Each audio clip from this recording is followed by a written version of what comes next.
अस्सलामुअलैकुम and a very good morning. एक्सप्रेसो में आपको खुश आमदीद कहेंगे। मैं हूं Armala Hasan and I am Imran Hasan. इस उम्मीद और दुआ के साथ कि आपके दिन का आगाज अच्छा हुआ है, इनफैक्ट इस उम्मीद के साथ कि आगाज हो गया है और फिर इस उम्मीद के साथ कि अच्छा हुआ है, आपको वेलकम करते हैं एक्सप्रेसो के ब्रांड न्यू एपिसोड में। It's another brand new day, Tuesday. इस उम्मीद के साथ कि आप आज का दिन स्टार्ट करने के लिए बिल्कुल उसी एंथुजियाज्म के साथ उठे हैं और कल की जो हमारी पाकिस्तान वर्सेस इंडिया शिकस्त है उसने आपके जज्बों के ऊपर कोई असर नहीं डाला।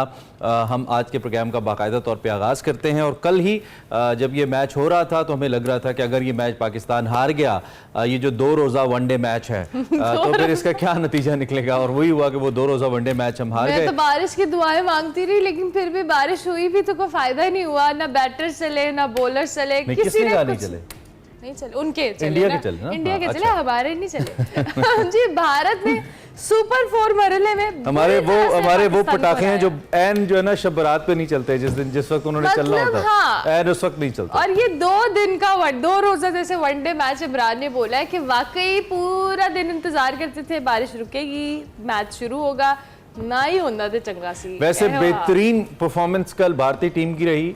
दे हैव प्रूवन एज एक वर्ल्ड नंबर 1 साइड हमें उनकी तरफ से नजर आई। क्या जबरदस्त बैटिंग, क्या जबरदस्त बॉलिंग, और पाकिस्तान की टीम टोटली बिल्कुल मुकाबला नहीं कर सकी। 228 रन के बड़े मार्जिन से क्यों? I wonder Pakistan why? ने हारा। मुझे पता नहीं, we can not say fight build नहीं कर पाई। Was a bad day for Pakistan. Aamir, Pakistan की टीम इस वक्त आईसीसी वर्ल्ड रैंकिंग के अंदर दुनिया की नंबर 1 टीम है और हमारे कम से कम 4 प्लेयर्स ऐसे हैं जो टॉप रैंकिंग्स के ऊपर है दुनिया भर के अंदर, चाहे वो टेस्ट हो, T20 हो या वनडे इंटरनेशनल हो। उसके बावजूद यानी कि मैच विनर्स भी हमारे पास, लेकिन बहुत बुरी परफॉर्मेंस रही।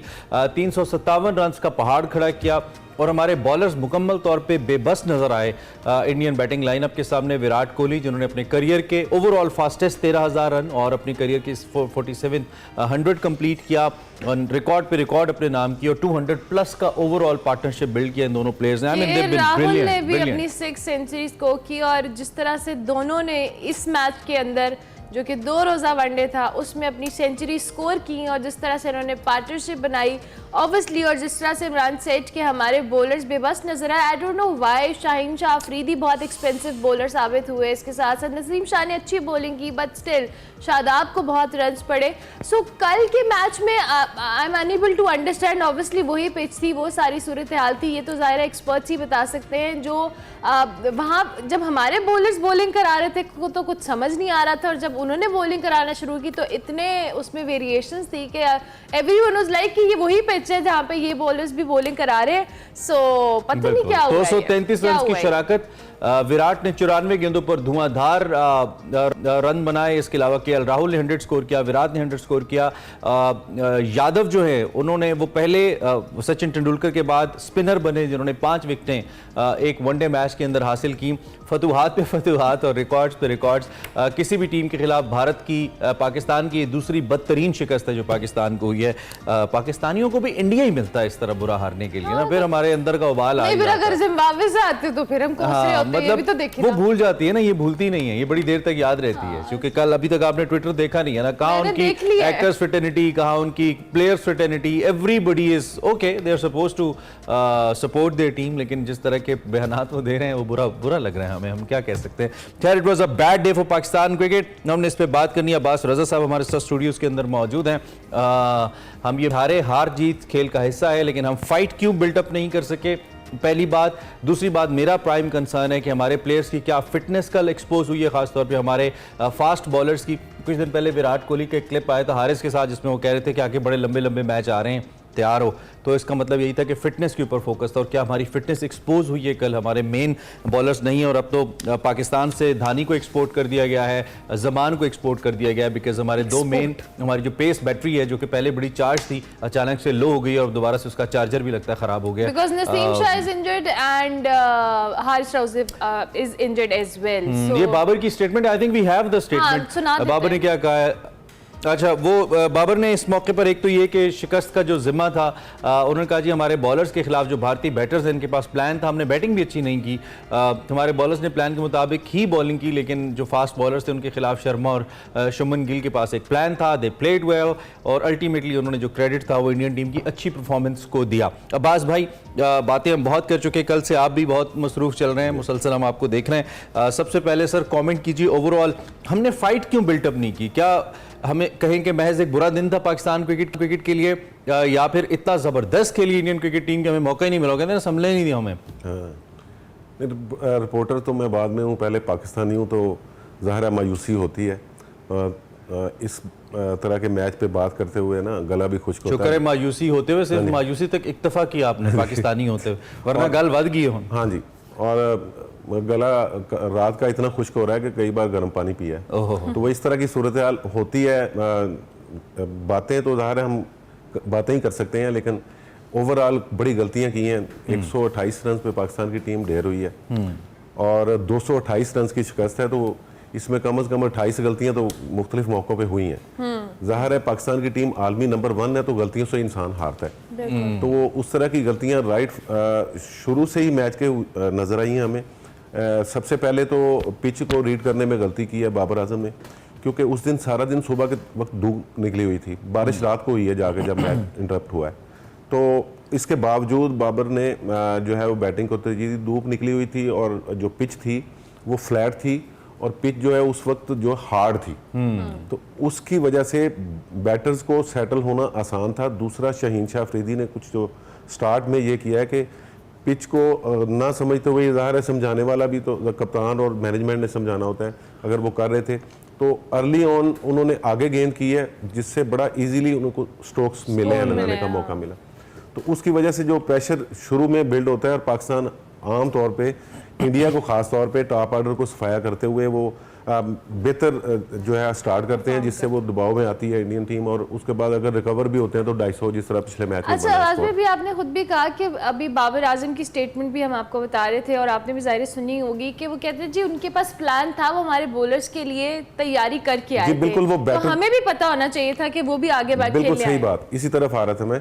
कि बेटर प्लान उनका अगर था, उन्होंने ये चीज़ जो है असेस कर ली थी कि हमने किस तरह से खेलना है, शाहीन शाह अफरीदी को और यासीन शाह को हमने मारना नहीं है, या स्पिनर्स को हमने किस तरह खेलना है, तो हमारे पास भी तो कोई बी प्लान होना चाहिए था ना। हमारे पास एक ही प्लान था कि शुरू में हमने 4 विकेटें उनकी गिरा देनी है, उसके बाद यह कि मिडल में अगर वो कुछ थोड़ा सा संभल भी जाते हैं तो हम उनको कवर कर लेंगे। लेकिन इस तरह नहीं होता, अगर आपकी जरूरी नहीं है कि हर बार शाहीन शाह अफरीदी का प्लान कामयाब हो और वो करे, प्लान भी होना चाहिए। एक परफॉर्मेंस की बुनियाद पे हम शाहीन शाह अफरीदी को की जो स्किल्स हैं और जो उनका लेवल है, हम उसको बिल्कुल। अच्छा, अब्बास भाई, मैं ये भी समझता हूँ ज़ाती तौर पे, जैसे शुभमन गिल की इससे पहले हम बात, ये केएल राहुल की हम बात कर रहे हैं या उनके ओपनर की हम बात कर रहे हैं, थोड़ा सा लक फैक्टर भी सपोर्टिव रहा, जो ऊपर नीचे कैचेस ड्रॉप हुए, फिर मुझे लगता है कि कम से कम 60 से 70 रन हमने गंदी फील्डिंग करते हुए भी हमने उनको दिए। लेकिन एक और बात जो मुसलसल कमेंटेटर्स भी कह रहे थे, जब दोबारा मैच शुरू हुआ तो मुसलसल ये कह रहे थे कि there should be a slip in place, Babar को थोड़ा सा अटैकिंग रहना चाहिए। 3 स्लिप्स के साथ इंडियन ने आगाज किया और वही इमामुल हक साहब ने, हालांकि बॉल भी बहुत अच्छा पड़ा, उस बॉल को ना खेलते तो क्या करते, आउट हो गए। लेकिन ऐसा लगता है कि अटैकिंग क्रिकेट कहीं ना कहीं बाबर ने लैक की। फिर मेन बॉलर के साथ उन्होंने जब इफ्तिखार को लगाया, दो के बाद में वसीम अकरम उनकी तारीफ कर रहे थे, लेकिन पहले इसको भी क्रिटिसाइज किया गया कि मैच शुरू हो रहा है, आप प्रेशर बिल्ड करें, अपने मेन बॉलर से बॉल कराएं, आप आखिर के लिए बॉलर संभालते हुए अभी इफ्तिखार से, जो कि एक रिजर्व बॉलर थे आपने, तो मुझे लगा कि कहीं ना कहीं बाबर ने अटैकिंग क्रिकेट लैक की है, ऐसा लगता है आपको? जी, कहीं ना कहीं जब शुभमन गिल और रोहित शर्मा जब इन दोनों ने अटैक किया है, तो उसके बाद पाकिस्तान की बॉलिंग उस तरह से फ्लेयर में वापस ही नहीं आ संभल ही नहीं सकी। तो और वो चीज़ें किसने एग्जीक्यूट करनी थी मैदान में, चेंजेस किसने करनी थी? एक तो चले हारिस की भी इंजरी का मसला है, वो पहले दिन तो नहीं था, दूसरे दिन वो नहीं आए बॉलिंग के लिए, लेकिन ये कि जब कोई वो काउंटर अटैक उन्होंने कर दिया जो आपके प्लान में नहीं था कि वो इस तरह से खेलेंगे, बल्कि रोहित शर्मा को भी रिलैक्स जो है वो अर्ली ऑन जो शुभमन गिल ने जिस तरह के स्ट्रोक्स खेले उससे रोहित शर्मा से भी प्रेशर ऑफ हुआ है, क्योंकि उनके स्ट्रोक्स जो वो ग्राउंडेड स्ट्रोक्स थे और बड़े परफेक्ट, और शुरू में थोड़े चौकी थे वो, बिल्कुल। हाँ जी, और फिर वो दोनों जब संभल गए हैं और दोनों फुल कॉन्फिडेंस में आ गए हैं, तो उसके बाद उन्होंने बहुत अच्छा जो है वो अपने प्लान्स को एग्जीक्यूट किया, और पाकिस्तान के पास फिर वो सेकंड, क्योंकि इस तरह का ऑप्शन नहीं था, फिर जब स्पिनर को हम लाए तो स्पिनर शादाब खान ने एक ओवर में 19 रन खा लिए। तो अब उसके बाद फिर ये होता है, इस तरह की सिचुएशन में ये होता है कि किसी पार्ट टाइम बॉलर जो है वो उसको ले आते हैं, जिसको इंडियन बैटर्स ने पहले ना खेला। आगा का बड़ा अच्छा ऑप्शन था हमारे पास। हाँ जी, तो सलमान अली आगा को ला सकते थे। और दूसरा, शुरू में अगर जो प्लानिंग में जो गलतियां हैं उसमें यह है कि मोहम्मद नवाज की हमेशा से इंडिया के खिलाफ परफॉर्मेंस अच्छी रही है, तो हमें ये चाहिए था कि मोहम्मद नवाज को लाते, क्योंकि थोड़ा सा गेंद पे ग्रिप उनकी ज्यादा होती है। लेकिन Faheem has been a good choice. I mean अगर सिर्फ आखिरी ओवर की एक दो शॉट्स निकाल दें जो कि लगनी थी, क्योंकि कोहली थे सामने, वर्ल्ड क्लास बैटर हैं, बड़ी अच्छी उन्होंने तकरीबन 6 से भी कम औसत से बॉलिंग की और बड़ा कंटेन करके वो आपको हमें और आपको शायद इसलिए अच्छी लग रही है कि जब 79 इंशा अफरीदी को पड़ेगा तो हम समझेंगे कि अच्छी है। लेकिन ये कि ओवरऑल अगर 300 रन बने हैं तो 6 की एवरेज से अगर फहीम को भी स्कोर पड़ रहे हैं और उसमें से विकेट कोई नहीं है, तो फिर ज़ाहिर होगा अगर कोई एक दो विकेटें भी निकालें, क्योंकि ये ओवरऑल एक टीम वर्क होता है। अच्छा, अब्बास भाई अभी फिटनेस की बात इमरान ने की थी और इसी को पॉइंट को आगे लेके जाते हुए कि हमारे जैसे नसीम शाह को कुछ आज कल के मैच के अंदर प्रॉब्लम रही, फिर हमारे साथ हारिस रऊफ थे, उन्होंने कल तो खेला ही नहीं। तो ये जो फिटनेस के मसाइल हैं, ऑब्वियसली आगे वर्ल्ड कप है, बड़े मैचेस हैं, और इमरान ने भी कोट भी की विराट की स्टेटमेंट को, तो ये बड़े मैच के लिए हमारी फिटनेस के कंसर्न्स तो बहुत ज़्यादा है। बाबर आजम से 3 बार प्रेस कॉन्फ्रेंस में ये सवाल हुआ है, 1 बार पाकिस्तान में और 2 बार वहाँ पे। सवाल यही था कि ये इतनी ज़्यादा हम ट्रैवलिंग करेंगे, चार्टर तैयारों में जा रहे हैं, कभी आ रहे हैं, फिर ये मैचेस हैं 2 वेन्यूज़ पे, हमने अगर हाइब्रिड मॉडल पे एशिया कप हुआ है तो इससे भी फ़र्क पड़ेगा, जेट लैग के मसाइल भी हो सकते हैं। अब उन्होंने कहा जी कि हमने बड़ा अच्छा प्लान किया हुआ है, और वो जो प्रोफेशनल्स की टीम है हमारे साथ, डॉक्टर्स वगैरह, ये वो सारे मेडिकल स्टाफ जो है वो सारी चीज़ें देख रहे हैं, और हम इस तरह की प्रॉब्लम हमें नहीं होगी। लेकिन ऐसा होता नहीं है। इंडिया सेफ खेल रहा है इस मामले में फिटनेस के हवाले से, कि जब उन्होंने उनको यूएई में मैचेस खेलने का कहा गया तो उन्होंने कहा कि जी 50 ओवर्स हम उस तरह की गर्मी में नहीं खेल सकते, क्योंकि हम वर्ल्ड कप से पहले अपने प्लेयर्स को इंजर नहीं करवाना चाहते। हम जो है ह्यूमिड कंडीशंस में पाकिस्तान में भी खेले हैं, उधर भी खेले हैं। अब ये जो निगल्स का मसला है इन दोनों के, ठीक है, तो इस तरह के प्रॉब्लम्स जो है ये डिहाइड्रेशन समेत ये इस तरह की चीज़ों से आती हैं सामने ना, तो वो इन चीज़ों पे हम रिस्क ले रहे हैं। अब हमारे पास जो टॉप टायर बॉलर्स की तो यही है, अब जमान खान चले गए हैं या बैकअप के तौर पर शाहनवाज दानी गए हैं, तो अभी तो मैनेजमेंट ने यही कहा जी हम इनको मैनेजमेंट बैकअप में रखेंगे, और अगर प्लेयर्स का वाकई कोई सीरियस मसला होता है तो फिर हम इनको आजमा सकते हैं, अदरवाइज हमारी फर्स्ट चॉइस जो वो दोनों बॉलर्स ही हैं। मैं तो कल जो विराट ने और केएल राहुल ने शाहीन के साथ किया, मैं तो धानी के बारे में सोच के परेशान हो रहा हूँ। हमारा बड़ा मासूम सा बॉलर है, बेचारा डिस्करेज ही ना हो जाए कहीं इस तरह के मैच में जाने के बाद, क्योंकि बड़े मैच का एक अपना प्रेशर होता है। और सबसे बड़ा प्रॉब्लम हमारा यही रहता है पाकिस्तानी टीम का, जैसे हम ऑस्ट्रेलिया पे बिलीव करते हैं, चाहे उनकी कोई जूनियर टीम हो, इंग्लैंड पे बिलीव करते हैं, समहाउ इंडिया पे बिलीव करते हैं एज अ क्रिकेटिंग टीम के, जी वो न सिर्फ रेजिस्ट करेंगे बल्कि फाइट बैक करेंगे, फाइट पुटअप करेंगे। पाकिस्तान फाइट पुटअप नहीं करता ऐसे बड़े मैच के अंदर, ये बड़ा प्रॉब्लम रहा। एक तो इस पे किस हद तक काम करने की जरूरत है, दूसरा ही कि अगर बाबर की क़यादत में कल हम वर्स्ट अपनी डिफीट हमने फेस किया, तो इसी बाबर की क़यादत में हम वर्ल्ड नंबर 1 भी बने, तो ये भी एक है। मैच आगे एक और, वी आर लुकिंग फॉरवर्ड, हम फाइनल में इंडिया के साथ दोबारा आ रहे हैं। कोई स्ट्रैटेजी में तब्दीली, कोई लाइनअप में तब्दीली, कोई माइंडसेट में तब्दीली कितना चाहिए हमें? बिल्कुल चाहिए। हमारे नफ्सियात तो साथ गए हुए हैं मकबूल बाबरी साहब, और उनका तो ज़ाहिर यही काम है कि प्लेयर्स को ज़हनी तौर पे मजबूत बनाने के लिए वो काम करें। लेकिन होता यह है कि सबसे अहम जो चीज़ है इसमें, अगर थोड़ा सा कम तजर्बाकार कप्तान हो, खासतौर पे निस्बतन रोहित शर्मा के, बाबर आजम का ज़ाहिर एक्सपीरियंस कम है, उनके साथ कोहली जैसा स्टार प्लेयर भी है, लोकेश राहुल, इवन IPL ये वो इधर कप्तानी करते हैं, तो वो उनकी लीडरशिप का फुकदान उनकी टीम में नहीं है। तो हमारे यहाँ ज़ाहिर बाबर आजम फर्स्ट और लास्ट चॉइस है, और शादाब खान उनकी सपोर्ट के लिए, हरफीज़ जैसे और शुएब मलिक जैसे प्लेयर्स अब टीम में नहीं है। तो इसलिए बाबर आजम को बैकिंग देने की ज़रूरत होती है कोचेज़ की तरफ से। अब कोचेज़ में यह है कि पाकिस्तान ने टीम का डायरेक्टर वो रखा है जो पार्ट टाइमर है, जो डर्बी शायर के साथ वाबस्ता है और वहाँ बैठ के पाकिस्तान से तनख्वाह ले रहा है जी। और जो ऑफ एंड ऑन होगा, अब वर्ल्ड कप में वो दोबारा आएंगे अपनी छुट्टियां उधर की ख़त्म करके या इधर की शुरू करके, पता नहीं इसको आप किस सेंस में लें। तो ये मिकी आर्थर का जो सिलसिला है वो, और जो सेकंड टायर कह सकते हैं कोचेज़ की, उसमें से ग्रैंड ब्रेड बन आप कह रहे हैं कोचेस की जानिब से कैप्टन को वो सपोर्ट चाहिए जो किसी सीनियर प्लेयर की तरफ से यूजुअली ग्राउंड के अंदर मिलती है। ठीक है Wajid, thank you very much, time हमारा खत्म हो गया। बहुत शुक्रिया आप तशरीफ और आपने क्रिकेट के हवाले से बात की। मैं सिर्फ इस नोट पे क्रिकेट के टॉपिक से आगे स्विच करूंगा कि it was just a match. बुरा दिन था, बुरा हुआ, और ये बिल्कुल वैसे ही हुआ जैसा चैंपियंस ट्रॉफी में हमने भारत के साथ किया था। आपको याद है ना, हमने भी 300 प्लस किए थे और फिर अराउंड कोई 150 के आसपास इंडियन टीम को भी हमने 150-200 के नीचे नीचे आउट कर दिया था। It was just a match, बुरा दिन था। इंशाल्लाह अगले मैच में उम्मीद करते हैं कि अच्छा होगा। हाँ, बैक करना है हमने अपने प्लेयर्स को, लेकिन एक कंसर्न अमला बहरहाल है और वो फिटनेस के हवाले से। ये वो चीज है जो आप खुद से कर सकते हैं। मैच तो दिन तो अच्छा बुरा हो सकता है, फिटनेस के ऊपर focus is very very important. उम्मीद है गलतियों से सीखेंगे। बात कर लेते हैं हम आगे बढ़ते हुए कुछ पाकिस्तानी पॉलिटिक्स के हवाले से भी, जिसमें ओबियसली हालात कुछ अच्छे नहीं चल रहे। ओवरऑल ही हमारे सितारे गर्दिश में इस वक्त पूरे मुल्क के ही। गुज़िश्ता दिनों तहरीक इंसाफ ने, आपको मालूम है, सदर मुमलिकत आरिफ अलवी से इंतखाबात की तारीख देने का मुतालबा किया था। कल इस हवाले से खबरें सामने आई कि सदर मुमलिकत किसी भी वक्त इंतखाबात की तारीख दे सकते हैं। इस पर जो नून लीगी रहनुमा है अताउल्लाह तारड़ साहब हो गए, मरियम औरंगजेब हो गई, उन्होंने रद्द-ए-अमल दिया और कहा कि सदर पाकिस्तान अब उबूरी सदर हैं, उन्हें इख्तियार नहीं है, उन्हें इख्तियार किसी ने नहीं दिया कि वो इलेक्शन की तारीख दें। आमिन, इस हवाले से फिर ये मुहिम्मा, ये मसला खड़ा हो गया। बिल्कुल, इसी हवाले से अगर फौरी पस मंजर पर नजर डाले तो साबिक जो कह लें PDM हुकूमत ने जून में इलेक्शन एक्ट में तरमीम की थी, जिसके तहत इंतखाबात की तारीख देने का इख्तियार सदर मुमलिकत से लेकर इलेक्शन कमीशन को मुंतकिल कर दिया गया था। और इस वक्त चूंकि सदर मुमलिकत आरिफ अलवी साहब हज करने के लिए सऊदी अरब में मौजूद थे, तो उनकी जगह कायम मकाम सदर सादिक संजरानी साहब ने इलेक्शन एक्ट में एक जो तरमीमी बिल है उस पर दस्तखत किया था।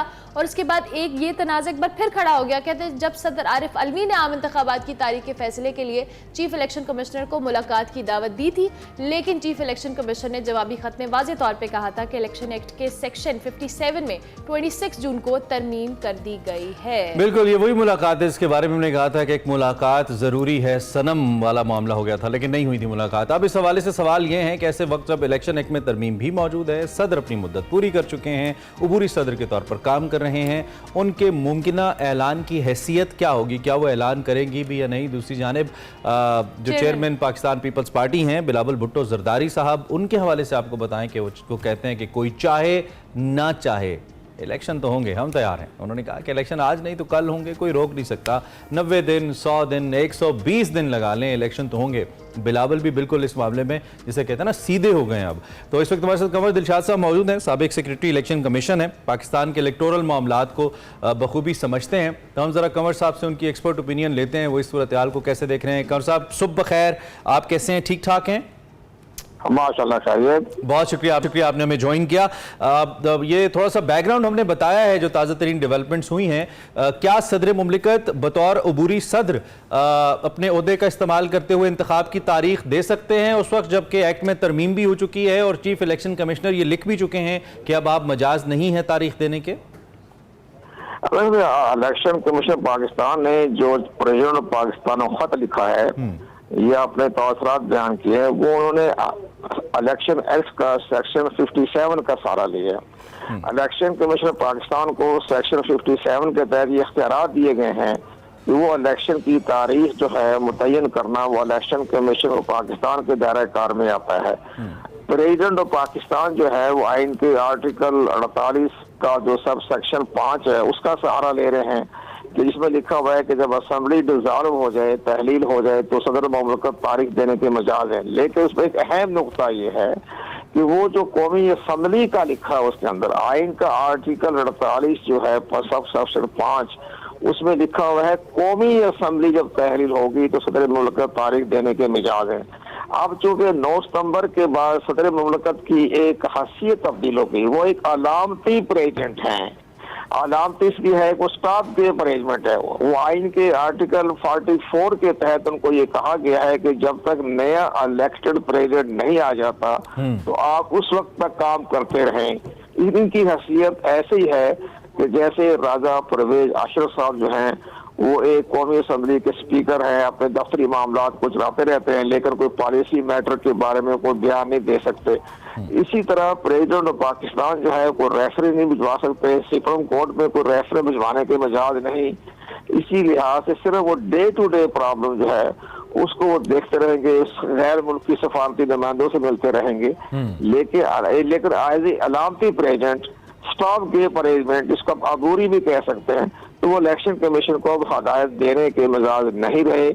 और मेरी राय में जो आइन का आर्टिकल 48 सब सेक्शन 5 है, वो सदर साहब के अबूरी होने पर गैर फाल हो गया। ठीक है, उसका वो सहारा नहीं ले सकते। अच्छा अकबर साहब, इसमें अब एक तो चले, ये तो सदर साहब वाला बकौल आपके सेट असाइड हो गया कि वो नहीं कर सकते आईनी तौर पर या कानूनी तौर पर। दूसरी जानिब इंतखाबात तो केयर टेकर सेटअप के वजूद में आने के बाद 90 दिन के अंदर अगर वो पहले उसको तहलील किया जाए तो उसकी रिक्वायरमेंट है ना, तो 90 दिन के अंदर करवाना चाहिए। इस वक्त सिवाय पाकिस्तान मुस्लिम लीग नून के सभी जमातें तकरीबन ये कहती नजर आती हैं कि जी इंतखाबात हो जाएं, क्योंकि जो इससे पहले सेंसस हुआ है उसके ऊपर एतराज़ अपनी जगह या नई हल्का बंदियों पे, लेकिन अब पीपल्स पार्टी बिलावल भुट्टो भी कह रहे हैं कि जी इंतखाबात हो जाएं। सिर्फ PMLN कह रही है, तो हम क्या कहें, सिर्फ PMLN इस वक्त कानून और आइन को फॉलो कर रही है या सिर्फ PMLN कानून और आइन का निफाज नहीं चाहती? आप इसको कैसे देख रहे हैं?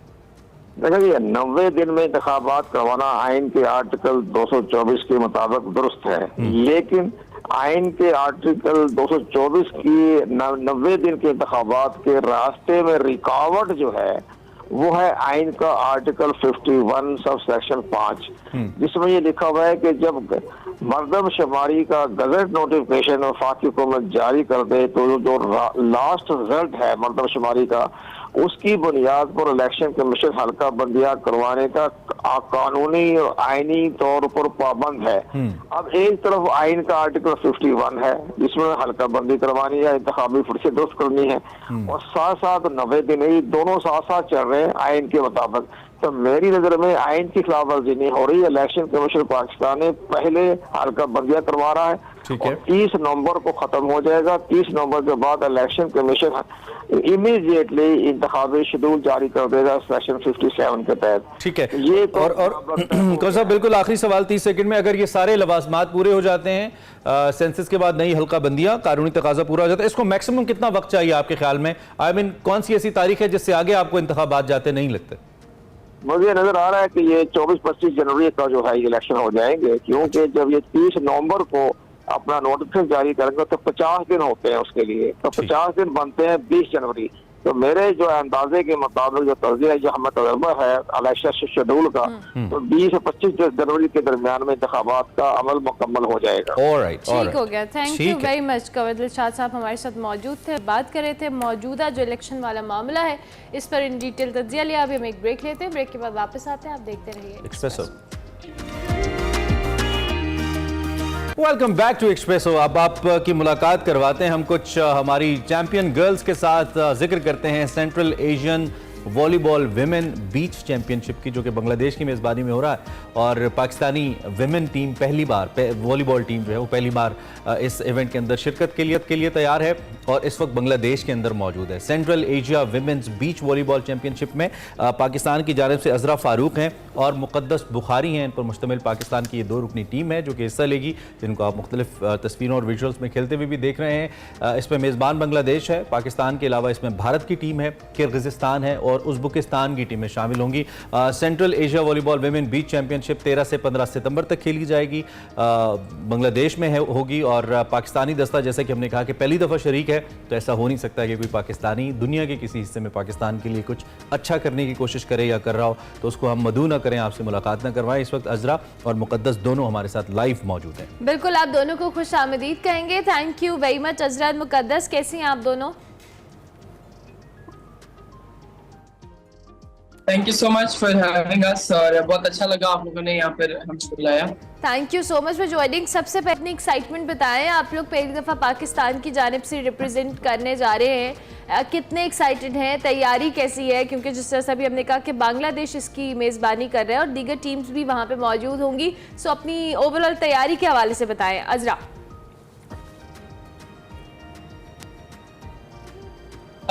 काफ़ी एक्साइटेड हैं और काफ़ी अच्छा लग रहा है यहाँ पर आके। कल हम लोगों का फर्स्ट डे था, हमने बाकी दूसरी टीम्स को देखा है प्रैक्टिस करते हुए। आज हमारा यहाँ पर फर्स्ट प्रैक्टिस सेशन भी होगा, तो उसके लिए भी काफ़ी एक्साइटेड हैं। और काफी अच्छा यहाँ पर एनवायरनमेंट है और काफी अच्छी फैसिलिटीज भी हमें यहाँ पर उन्होंने प्रोवाइड की है। और फर्स्ट टाइम आई है बीच वॉलीबॉल की टीम, अच्छा लग रहा है काफी, और काफी जोश भी है कि इंशाल्लाह अच्छा करके जाना है और अपना बेस्ट देके जाना है इंशाल्लाह। मुकद्दस, आप भी इसी सवाल का जवाब दें और साथ बताएं कि क्या आपके इनिशियल मैचेस के अंदर भारत के साथ मैच होगा? अभी तक मीटिंग नहीं हुई, शाम में मीटिंग है तो फिर पता चलेगा कि भारत के साथ हमारा मैच कब है। और बाकी हम लोग बहुत ज्यादा एक्साइटेड हैं और मेहनत बहुत ज्यादा की हुई है, तो इंशाल्लाह बेस्ट अपना बेस्ट देंगे। अच्छा मुकद्दस, अपने स्पोर्ट को लेके बीच वॉलीबॉल को थोड़ा सा एक्सप्लेन करें हमारे देखने वालों के लिए कि किस तरह से इस गेम के रूल्स एंड रेगुलेशंस हैं। और जिस तरह अभी अजरा भी बता रही थी कि वहाँ पे आप लोगों को माशाल्लाह फैसिलिटीज़ अच्छी मिली हैं, दीगर टीम्स को भी आपने देखा है। सो अपने आप को अगर आप देखते हैं और कंपेयर करते हो अपनी फैसिलिटी जिनके मुताबिक आपने ट्रेन किया हुआ है, ज़रा आप एक्सप्लेन करके बताएं हमारे देखने वालों को।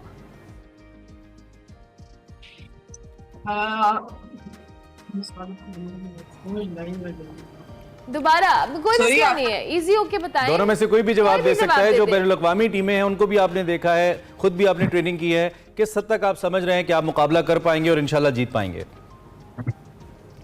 जितनी भी टीम्स अभी तक मैंने देखी हैं, हम लोगों की ट्रेनिंग जिस हिसाब से हुई है, मुझे यही लगता है कि हम लोग अच्छा टफ टाइम दे सकते हैं, ये टूर्नामेंट भी विन कर सकते हैं। अगर हम लोग अपनी जो कॉम्बिनेशन है उसके साथ चलने, जो ट्रेनिंग की है वो सब हम यहाँ पर अपना 100% देंगे तो हम यहाँ टूर्नामेंट में अच्छा परफॉर्म भी कर सकते हैं और विन भी कर सकते हैं। अजरा, अपनी स्पोर्ट के हवाले से मैंने ये सवाल पहले भी किया था, जरा बताएं कि किस तरह से खेली जाती है बीच वॉलीबॉल?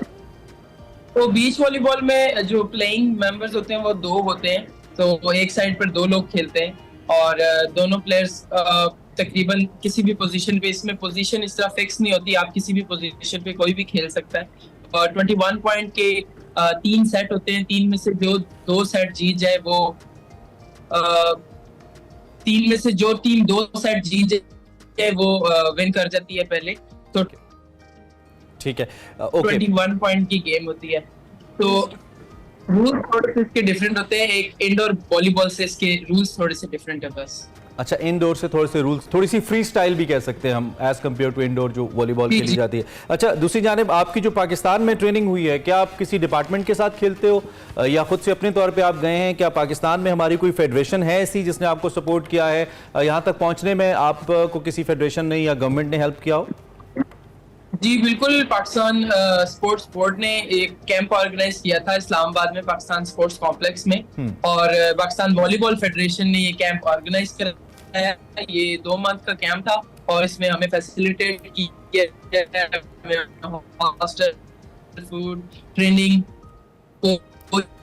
और हमारे साथ टोटल हम लोग 6 प्लेयर्स थे जिनमें और HEC के भी प्लेयर्स थे। तो उन 6 में से हम 2 सिलेक्ट होके आए हैं। प्रॉपर एक सिलेक्शन कमेटी थी और उसमें से गुजर के हम दोनों सिलेक्ट हुए और काफी अच्छा रहा ओवरऑल कैंप। काफी हमें पाकिस्तान स्पोर्ट्स बोर्ड ने भी प्रमोट किया है और हमारी वॉलीबॉल फेडरेशन ने भी हमारा साथ दिया है। और वॉलीबॉल फेडरेशन का साथ और ऑर्गेनाइज करने में एक एम्पावर स्पोर्ट्स एकेडमी है, उन्होंने भी वॉलीबॉल फेडरेशन को सपोर्ट किया है। ओके, चलें, हम सबको अप्रिशिएट करते हैं जिन्होंने आपको यहाँ तक लाने में अपना ताउन किया और फिर हम खुद भी फख्र महसूस करें कि हम आपको मीडिया के जरिए आवाम तक पहुँचा रहे हैं और लोग आपको देख रहे हैं, हमें बहुत अच्छा लग रहा है।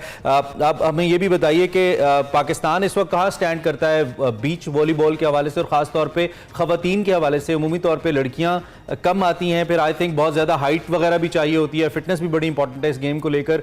तो पाकिस्तान का फ्यूचर क्या है खासतौर पे खवातीन अगर खेलें इस गेम को? तो देखिए, पाकिस्तान में टैलेंट की कमी नहीं है, ना हाइट की कमी है। हाइट भी है पाकिस्तान में, टैलेंट भी है। सिर्फ जो हमें चाहिए वो एक लॉन्ग टर्म ट्रेनिंग चाहिए, लॉन्ग टर्म प्रोग्राम चाहिए और कुछ अच्छी फैसिलिटीज चाहिए। तो अगर पाकिस्तान स्पोर्ट्स बोर्ड और हमारी वॉलीबॉल फेडरेशन मिलकर कुछ स्पॉन्सर्स के साथ मिलकर हमें एक लॉन्ग टर्म का कैंप दें, एक लंबी फैसिलिटी दें कि जिसमें हम 8-9 महीने साल में खेलें रेगुलर, तो कोई चीज यहाँ पर मुश्किल नहीं है। ये जितने भी टूर्नामेंट्स हैं इनमें पोजीशन लेके आना पाकिस्तान की टीम्स के लिए मुश्किल नहीं है, सिर्फ हमें ट्रेनिंग चाहिए। बिल्कुल, ट्रेनिंग और फैसिलिटीज़ अगर प्रॉपर हो तो आप डेफिनेटली, आप में सब में माशाल्लाह बहुत टैलेंट है। मुकद्दस, इन द एंड यहाँ पे जो लोग आपको सपोर्ट कर रहे हैं, आपके फैमिली, फ्रेंड्स और हम सब, उनको क्या कहना चाहेंगी? आपको मजीद कितनी सपोर्ट की ज़रूरत है और किस तरह से आप लोग कोशिश करेंगे कि आप बेहतरीन परफॉर्म और करें? अपना शहर भी बता दें, आप किस शहर से ताल्लुक़ है आप दोनों में?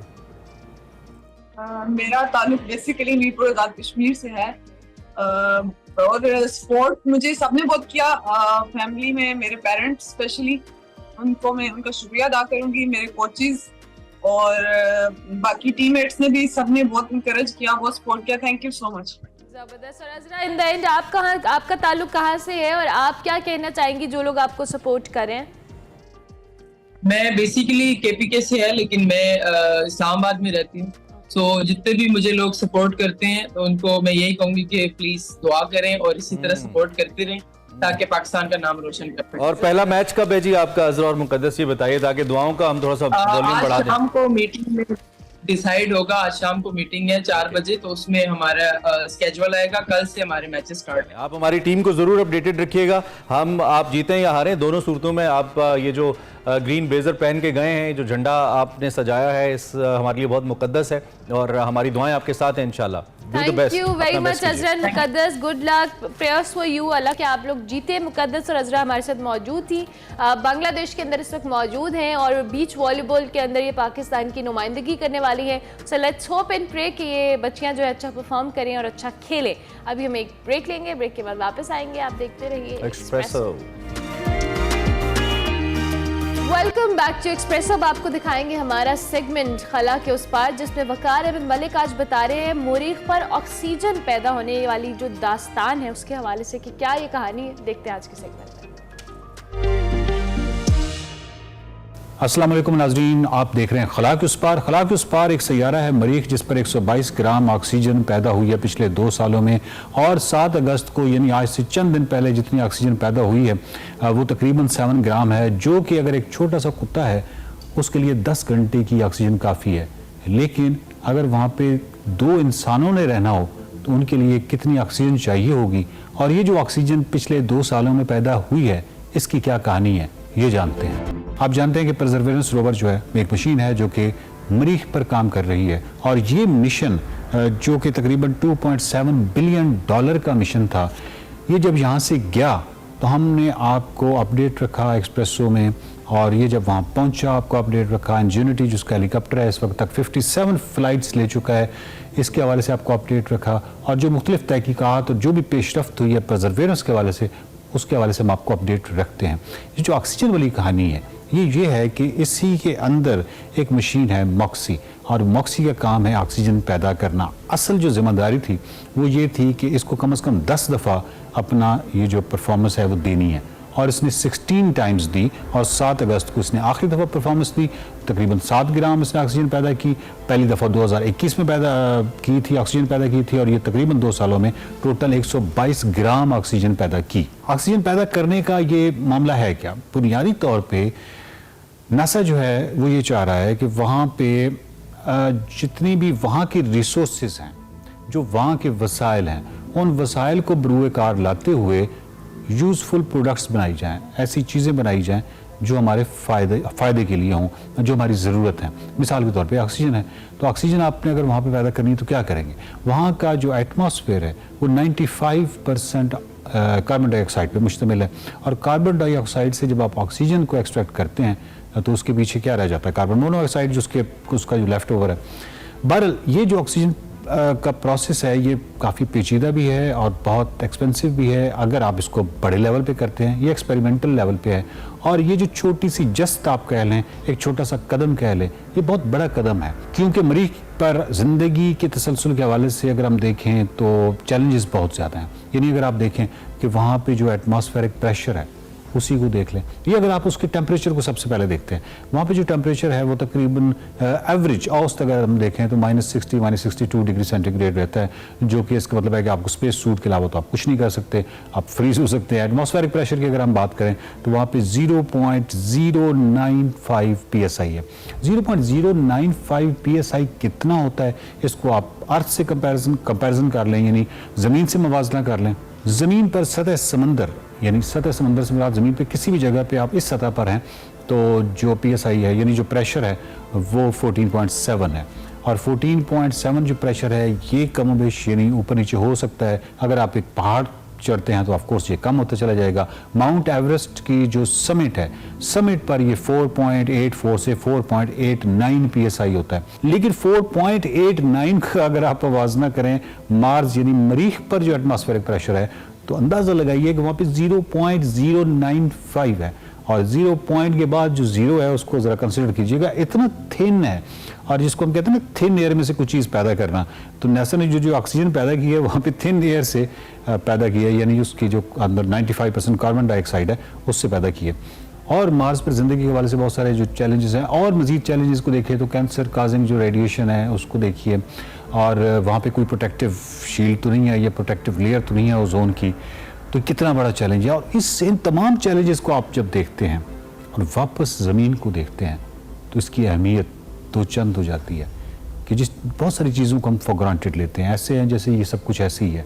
और जब आप बहुत साइंस के अंदर इन चीज़ों के अंदर जाते हैं तो मालूम होता है कि इनमें से एक एक चीज़ इतनी कीमती है, इतनी कीमती है, और ये सब कुछ इतना खूबसूरत है कि इसके हवाले से इन चीज़ों को हमें फॉर ग्रांटेड नहीं लेना चाहिए, इनसे बाकायदा लुत्फ़अंदोज़ होना चाहिए। और इन चीज़ों को जहाँ जहाँ ये ख़राब हो रही हैं उनकी दुरुस्तगी का जो अमल है उसको तेज़ से तेज़ तर करना चाहिए, क्योंकि अब तक हमें कायनात में कम से कम अब तक ज़िंदगी के इम्कानात नहीं मिला। ज़िंदगी जो वेरिएबल्स चाहती है, जो मुतग़य्यरात चाहती है अपने तसलसल के लिए, वो बहुत पेचीदा है। अब जहाँ से हमने ये बात शुरू की थी कि अब तक हम 122 ग्राम ऑक्सीजन पिछले 2 साल में मार्स पे पैदा कर चुके हैं, लेकिन फ़र्ज़ कीजिए कि अगर 2 इंसानों ने वहाँ पे जाना हो तो हमें कितनी ऑक्सीजन चाहिए होगी। फ़र्ज़ कीजिए कि हम 2 किलो ऑक्सीजन जो है वो पैदा करना चाहते हैं, तो इसके लिए हमें 2 घंटे लगेंगे एक ऐसी मशीन पर जिसको 251 किलोवाट की एनर्जी चाहिए होगी, और 251 किलोवाट की एनर्जी पैदा करने के लिए हमें कितने सोलर पैनल चाहिए होंगे? तकरीबन 200 स्क्वायर मीटर पर हमें वो सोलर पैनल चाहिए होंगे जिनसे वो हम ऑक्सीजन पैदा कर सकेंगे इतनी मिकदार में कि 2 इंसान जो हैं वहाँ पे ज़िंदा रह सकें। और ऑक्सीजन इसके हवाले से भी ज़रूरी है कि सिर्फ इंसान की सांस लेने के हवाले से नहीं, बल्कि रॉकेट के फ्यूल के हवाले से भी ज़रूरी है, क्योंकि चांद से वापसी कुछ और मामला है, मरीख से वापसी इतना आसान मामला नहीं है। तो अगर फ़र्ज़ कीजिए कि इंसान वहाँ चला भी जाता है तो जो वापसी का मामला है वो बहुत पेचीदा है। अभी जो 7 अगस्त को 9.8 ग्राम ऑक्सीजन पैदा की गई है, जिसके बारे में कहा जा रहा है कि एक छोटा जो डॉगी है उसके लिए वो तकरीबन 10 घंटे सांस लेने के लिए काफ़ी है। तो ये जो बज़ाहिर छोटा सा कदम नज़र आ रहा है, लेकिन अगेन ये एक बहुत बड़ा कदम है, और ये बहुत ही खुशाइन बात है कि परसेवरेंस के वाले से जो उसको मिशन सौंपे गए थे उनमें से एक और मिशन पर वो पूरा उतरी है, और 10 के बजाय मॉक्सी की जो मशीन है वो 16 दफ़ा ऑक्सीजन पैदा करने में कामयाब हुई है। देखते रहिए खला के उस पार। प्रोग्राम के दूसरे हिस्से में आपको खुशामदीद कहेंगे। Segment over a cup of coffee का वक्त हुआ चाहता है। Pakistan national council of arts के अंदर कायद-ए-आज़म मोहम्मद अली जिन्नाह की बरसी के मौके पर एक तकरीब मुनक़्क़िद हुई, जिसमें उनकी मुख्तलिफ तस्वीर, ज़िंदगी के मुख्तलिफ ज़ाविये वहाँ पर रखे गए। इसका क्या अहवाल है, सना हमायूं आज के सेगमेंट में बता रही हैं। अस्सलाम वालेकुम। Over a cup of coffee में आपको खुशामदीद कहती हूँ। मैं आज मौजूद हूँ PNCA में, जहाँ पर एक बहुत खूबसूरत एग्ज़िबिशन है, और ये कोई आम एग्ज़िबिशन नहीं है, बल्कि कायद-ए-आज़म की 75th डेथ एनिवर्सरी पर सेलिब्रेट किया जा रहा है कायद का विज़न, उनकी पर्सनैलिटी, उनकी सारी स्ट्रगल। और आई थिंक ये एक बहुत खूबसूरत मौका है जिसमें आर्ट, कल्चर, हमारी यूथ और कायद-ए-आज़म की वो खूबसूरत पैगाम जिसकी बेसिस पर पाकिस्तान वजूद में आया था, वो सब आज हमें देखने का, जानने का और जीने का मौका मिलेगा। तो आपने रहना है मेरे साथ कि ये कौन सा हक है जो अदा हो के भी नहीं अदा हो रहा है।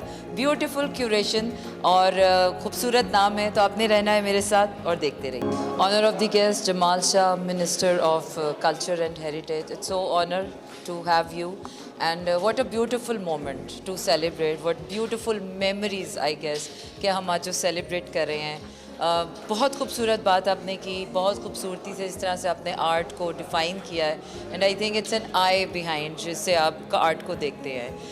हक तो ये है कि हक अदा ना हुआ। अगर क्या कायद का ख्वाब हो सकता था, क्या वो चाहते थे जो आज हम मिस कर रहे हैं? मेरा ख्याल है मैं उस बारे में तो बहुत कुछ कह चुका हूँ।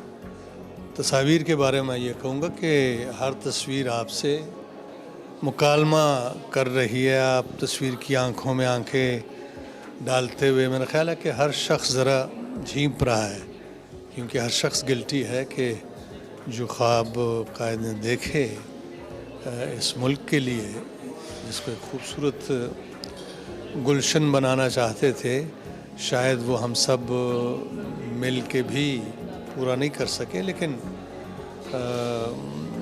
ऑप्टिमिस्टिक रहना चाहिए और अब भी ज़रा दोबारा से तय करना चाहिए कि हमने इस मुल्क को गुलजार बनाना है, कांटों की सेज नहीं बनाना है। अभी तक मुझे हम youth is taking very much interest in art, और मेरे ख्याल से यूथ का और आर्ट का एक बहुत गहरा कनेक्शन, ब्राइट फ्यूचर है। तो आप कैसे देखते हैं यूथ एंड आर्ट?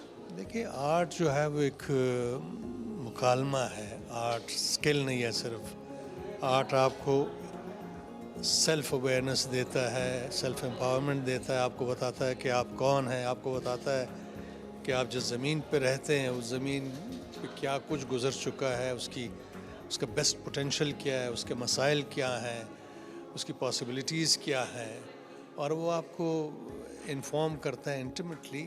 जब आप इन्फॉर्म होते हैं तो फिर आप कंट्रीब्यूटर बनते हैं। अच्छा, अब आखिर में मैं सिर्फ पूछना चाहूँगी कि ऑब्वियसली नेशनल बैरियर्स तो कल्चर हटाता ही है, इंटरनेशनली अगर हम जानना चाहें कि हम किस तरह से अपने कल्चर के टाइज जो है वो बेटर कर सकते हैं। देखिए, आर्ट बेहतरीन ज़रिया इजहार है। This is the most harmless but the most effective means of communication. तो इसके तो कोई बैरियर्स है ही नहीं, बाउंड्रीज़ है ही नहीं, सरहदें हैं ही नहीं। It can easily transcend any barrier.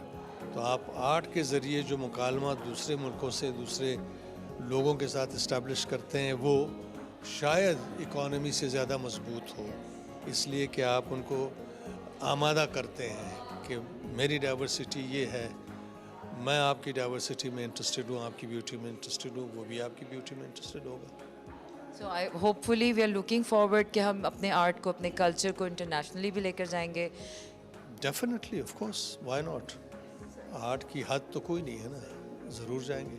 Thank you very much, it's a wonderful talking to you and thank you very much for. इस वक्त मैं मौजूद हूँ आमना पटौदी के साथ, और Aamna is the main curator of the show, और आई थिंक कि आमना के लिए it's a wonderful moment. Aamna, we are celebrating 75th anniversary of Quaid-e Azam, और बहुत खूबसूरती से आप लोगों ने क्यूरेट किया है। जिस तरह आपने कहा कि हर तस्वीर बात कर रही है, मुकालमा कर रहा है। तो सबसे पहले तो मैं इस एग्जीबिशन के हवाले से जानना चाहूँगी कि what comes in your mind, और कहाँ से ये कॉन्सेप्ट क्यूरेट किया आपने? हमारी जर्नी का आगाज़ ही अली अज़मत के साथ होता है, और आपने देखा होगा ये बड़े अलाइव हैं, आपको उनकी आइज़ के साथ कम्युनिकेशन, और ये तभी हो सकता है जब लाइव कोई बैठा हो। तो हम बड़ा उसका मजाक भी करते हैं कि कायद खुद आए थे, बैठे थे, तुमने इतनी खूबसूरती से ये बनाया। तो मैं समझती हूँ there is a very strong spiritual message also, जिसको हम समझते हैं ना कि पाकिस्तान वाकई पाकिस्तान है, और उसने पाइंदाबाद ही रहना है। आर्ट कल्चर का बहुत स्ट्रॉन्ग पार्ट होता है, और आर्ट को आप कल्चर से अलग नहीं कर सकते हैं। और हमारे कायद का जो विज़न है उसमें बहुत ज़रूरी है कि यूथ को ये अवेयरनेस दी जाए। तो I think art is the most living form of consciousness, कि जिसमें आप आर्ट, यूथ, कल्चर सबको। तो आप क्या समझती हैं कि अभी हम अपने एज एन आर्ट और एज ए कल्चरल किस लेवल पे खड़े हैं कि हम अपनी यूथ को कितना उसमें इन्वॉल्व कर सकते हैं? देखिए, सबसे बड़ी खूबसूरत बात जो होती है ना किसी भी मुआशरे में, किसी भी कल्चर में, वो यही होती है कि हाउ टू रिकनेक्ट। और रिकनेक्शन के लिए आपके पास नॉलेज का होना बड़ा ज़रूरी है, आपके पास अवेयरनेस का होना बड़ा ज़रूरी है। और वो अवेयरनेस मैं जैसे अभी अपनी स्पीच में भी कह रही थी कि we are very lucky right now to have a culture minister who is an artist, who is an actor, who is an singer. मतलब वो एस्थेटिकली बिल्कुल अवेयर है और वो चार्ज है, और इसमें आर्टिस्ट की भी बड़ी कंट्रीब्यूशन है, क्यूरेटर्स का। तो मैं कहती हूँ कि ठीक है, ये भी अल्लाह की तरफ से था, and we feel very proud and honoured that we are part of this thing, कि we curated this show and it's a travelling show. लेकिन आपके चैनल के थ्रू भी मैं ये मैसेज ज़रूर देना चाहती हूँ कि दीज वर 29 कायद्स पेंटिंग्स, और मैं समझती हूँ it was not a ordinary thing. आप आज आए हैं, इसका भी कोई मकसद है। मैं समझती हूँ कि ये कायद के पोर्ट्रेट्स उन तमाम कौमी अदारों में, उन तमाम कौमी चैनल्स में होने चाहिए। Thank you very much, Amna, and it is wonderful talking to you. I think vision is very important behind everything, and thank you very much for all this. हक तो ये है कि हक अदा ना हुआ। बहुत खूबसूरत एग्जीबिशन, ऐसे लगा जैसे कायदे आज़म की पर्सनालिटी, उनका विजन, उनके खूबसूरत पैगामात दोबारा से हमने जी लिए हों। और ये बात तो हम आज तक मानते हैं कि यूनिटी, फेथ और डिसिप्लिन के बगैर कोई भी कौम आगे नहीं बढ़ सकती है। और यही वो 3 उसूल हैं जो हमें एक कामयाब कौमों में शामिल कर सकता है। सो होपफुली कि हम इस मैसेज को अपनी जद्दोजहद में शामिल रखेंगे, पाकिस्तान की तरक्की में हमेशा अपना हिस्सा डालेंगे। आज तो मैं यहाँ से अपना हुब्बुल वतनी का एक नया जज्बा लेकर जा रही हूँ। आई होप कि आप लोगों ने भी इंजॉय किया होगा। आपसे होगी अगले हफ्ते फिर मुलाकात। अपना रखिए ख्याल, मुझे दीजिए इजाज़त। अल्लाह हाफ़िज़। Welcome back to Expresso. अब कुछ वर्ल्ड मैस रेसलिंग चैंपियनशिप की बात करते हैं, जहां पाकिस्तानी खिलाड़ियों की शानदार परफॉर्मेंस सामने आई है। और वर्ल्ड उज़्बेकिस्तान में होने वाली इस चैंपियनशिप में पाकिस्तान ने 1 सिल्वर और 2 ब्रॉन्ज मेडल्स अपने नाम किए हैं। पाकिस्तान के तलाल अंसर ने जूनियर्स 70 kg में सिल्वर मेडल अपने नाम किया, जबकि सीनियर्स के 60 kg के अंदर जैन उमर 105 kg में और इमरान अफजल ने ब्रॉन्ज मेडल हासिल किया। मजीद इस हवाले से टीम मेंबरान इस वक्त लाइव हमारे साथ मौजूद हैं। इन दोनों टीम मेंबरान से बात करते हैं और इनसे अचीवमेंट के बारे में जानते हैं। Welcome to Expresso. Asim and Talal, बहुत आप दोनों का कि आपने हमें ज्वाइन किया। I hope you guys are doing well. सबसे पहले तो अपने इस अचीवमेंट के हवाले से हम बात करना चाहेंगे। दोनों ने सिल्वर मेडलिस्ट है हमारे साथ। आप तलाल, आपसे आगाज़ करेंगे गुफ्तगू का। कैसा लग रहा है पाकिस्तान को रिप्रेजेंट करके, ये मेडल अपने नाम करके? अस्सलाम वालेकुम। मुझे बहुत अच्छा लग रहा है अपने मुल्क का नाम रोशन करके वर्ल्ड चैंपियनशिप में अपने पाकिस्तान का झंडा लहरा के मुझे बहुत अच्छा लग रहा है। मैं एशिया में सिल्वर मेडल था और वर्ल्ड में माशाल्लाह मैंने मुल्क के लिए सिल्वर मेडल हासिल किया है। ठीक है। आसिफ, आप भी अपने मैच के बारे में बताइए। आपका कंपटीशन किससे था, कितने मार्जिन से आप जीते और आप अपनी परफॉर्मेंस से कितने मुतमईन हैं? आसिम। अल्हम्दुलिल्लाह मेरा कंपटीशन पहले उज़्बेकिस्तान के साथ था, उसके बाद कजाकिस्तान के साथ हुआ और एक बाई के साथ और किर्गिज़स्तान सिल्वर मेडल हूं वर्ल्ड के अंदर। ज़बरदस्त। तो कंपटीशन कैसा था जिनके साथ आपका मुकाबला था? उन प्लेयर्स के साथ आपकी ऑब्वियसली ट्रेनिंग, स्ट्रेंथ, वो भी उसी तरह से आए होंगे तैयारी के साथ। तो सबसे मुश्किल कंपटीशन किस टीम मेंबर के साथ रहा आपका? सबसे मुश्किल कंपटीशन हमारा रशिया और किर्गिस्तान के साथ ही होता है, वही तगड़े हैं। और बाकी तो ट्रेनिंग सभी करके आते हैं, लेकिन अल्हम्दुलिल्लाह हम भी अपने आप को पूरे तरीके से तैयार करके जाते हैं और बाकी टीमों के साथ तो हम अच्छा खेल लेते हैं। और ये 2 टीमें फाइनेंशियली भी स्ट्रांग है हम और इनकी ट्रेनिंग भी अच्छी होती है। इनके साथ कंपटीशन टफ होता है हमारा। तो ये तलाल, जो मैस रेसलिंग है, ये फिनोमिनन क्या है? थोड़ा सा हमें बताइए। इसका अमूमी तौर पे जो रेसलिंग हम देखते हैं उससे क्या फ़र्क है, इसमें क्या डिफरेंस है? सर, दूसरी जो रेसलिंग है वो तो एक तो मैट पे खेली जाती है, उसके बाद वो कुश्ती टाइप है और ये उससे मुख्तलिफ है। ये सेंटर में एक बोर्ड होता है लकड़ी का और एक स्टिक होती है, उसको दोनों प्लेयर्स ने ग्रिप करनी होती है। राइट साइड ने सेंटर से पहले करेंगे, राइट साइड की फर्स्ट ग्रिप होती है एंड ब्लू साइड की सेकंड ग्रिप होती है। ओके।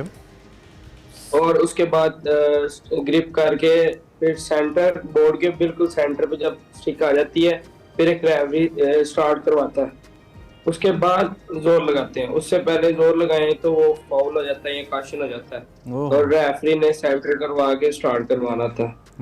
तो तलाल, इसमें तो मसल इंजरी का बड़ा खतरा होता है, मुझे ऐसा लग रहा है कि क्योंकि बहुत जोर ये बहुत टफ गेम है, ये फुल बॉडी पावर चाहिए इसके लिए। ठीक है। आसिम, अपनी ट्रेनिंग के हवाले से बताएं। जिस तरह अभी तलाल भी बता रहे, बड़ी टफ होती है, ऑब्वियसली बड़ी स्ट्रेंथ चाहिए होती है। तो ट्रेनिंग किस तरह की होती है और आप लोग यहाँ पर ट्रेनिंग कहाँ पे करते हैं? किस तरह से आपके पैटर्न्स होते हैं ट्रेनिंग के? ग्राउंड ट्रेनिंग भी जरूरी होती है और जिम के अंदर ट्रेनिंग, वेट ट्रेनिंग भी बहुत है। इसमें मैक्सिमम हम स्क्वाट्स, डेडलिफ्ट करते हैं। हमारी थाई स्ट्रॉन्ग होनी चाहिए, बैक स्ट्रॉन्ग होनी चाहिए और मोस्टली जो सबसे बहुत जरूरी है, हमारे हाथ की ग्रिप बहुत जरूरी है क्योंकि सारी गेम ग्रिप की होती है, डंडे को मजबूती से पकड़ना होता है, और ये हाथ सारे फट जाते हैं ट्रेनिंग के अंदर, ये सारे खराब हो जाते हैं। फिर एक दो दिन की रेस्ट करके तो जो रिकवरी करके इंजरीज वगैरह, फिर मुकाबले पे जाते हैं और अल्लाह ताला इज्जत देता है, हम खेलते हैं मास्टर से। ये देखने में ही लग रहा है बड़ी बड़ी टफ गेम है और बड़ी जोर वाला काम है ये करने वाला। तो लेकिन इसका दौरानिया तो बहुत कम होता है, क्या एक ही दौर होता है या 3-4 होते हैं, राउंड्स होते हैं और उसके बाद फैसला होता है?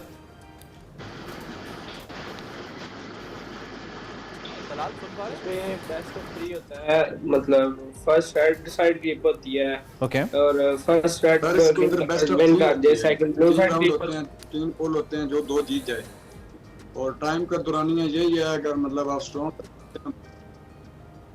ठीक है, ठीक है। तलाल आप मुकम्मल कीजिए, फिर मैं आसिम की तरफ आता हूँ।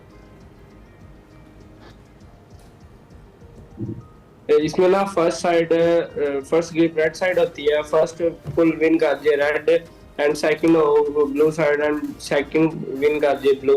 उसके बाद रेफरी टॉस करेगा, जो टॉस विन करता है थर्ड ग्रिप उसकी होती है। इसमें बेस्ट ऑफ 3 होता है, 3 राउंड होते हैं, जो 3 राउंड जीते वो विन कर जाता है। तो वैसे अगर आपको आम जिंदगी में कोई गाड़ी वाड़ी खींचना पड़े तो आप तो खींच लेते होगे, जितना जोर लग रहा है, जितने मसल आपके ट्रेन है। ऑन लाइटर नोट पूछ रहा हूँ, क्यों आसिम? हमारा इधर कंपटीशन हुआ था स्ट्रॉन्ग मैन का, उधर मैं ओपन वेट में खेला था, 70 kg वेट था मेरा, और मेरे ब्रॉन्ज मेडल लगा था, 3rd पोजीशन आई थी, उसमें ट्रक पुल शामिल था। अच्छा, ट्रक पुल शामिल था और आपने ट्रक खींचा था। ओए होए, ये जो आपने लिटरली ले लिया हमारी बात, क्या बात है। अच्छा, मजाक में की थी। अब ये जो स्ट्रेंथ है, इसके लिए ओब्वियसली बड़ी तगड़ी डाइट चाहिए होती है, और डाइट के लिए बजट अच्छा चाहिए होता है। क्योंकि आसिफ, आपने फाइनेंसेस का जिक्र किया कि रशियन प्लेयर्स, उज़्बेक प्लेयर्स जो है वो उनके फाइनेंसेस भी अच्छे होते हैं, तो आपको क्या फेडरेशन कुछ सपोर्ट कर रही है, करती है? और ये इतना बड़ा टाइटल आपने पाकिस्तान के लिए जीता, कोई आपको मदद इमदाद मिली हुकूमत पाकिस्तान की तरफ से? आप डिजर्व करते हैं, आपने जीता है पाकिस्तान के लिए।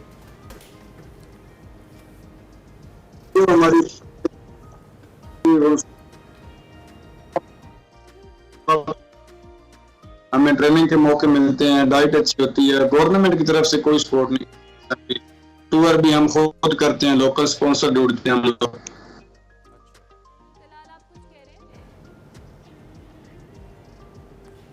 तलाल, आप इसी हवाले से बताइए जो हमने पूछा। सर, फेडरेशन हमें फुल सपोर्ट करती है, फेडरेशन हमें वीजा वगैरह, टिकट्स वगैरह सारा कुछ अफोर्ड करती है, डाइट्स वगैरह हर चीज़ अफोर्ड करती है, फेडरेशन अफोर्ड करती है हमें। अच्छा, और फेडरेशन के ऊपर कोई हुकूमत से उसका ताल्लुक नहीं है, फेडरेशन अपने तौर पे करती है? जी। अच्छा, आप क्या उम्मीद रखते हैं और क्या मुतालबा करते हैं? आप एक नेशनल टेलीविजन पे हैं, दो कि आप जैसे कई एथलीट्स को ये गिला रहता है, और हमारी तो ये चेकलिस्ट का हिस्सा है कि हम ये पूछे आपसे। आप बतौर चैंपियन, आपने पाकिस्तान के लिए जीता है, हमारा फ़ख्र है। आप क्या कहना चाहते हैं अपनी इस मामले के ऊपर कि आपको कैसी सपोर्ट मिली हुकूमत से? हम चाहते हैं कि जैसे ये क्रिकेट को सपोर्ट करते हैं, फुटबॉल को सपोर्ट करते हैं, ऐसे ये ट्रेडिशनल गेम्स को भी सपोर्ट करें।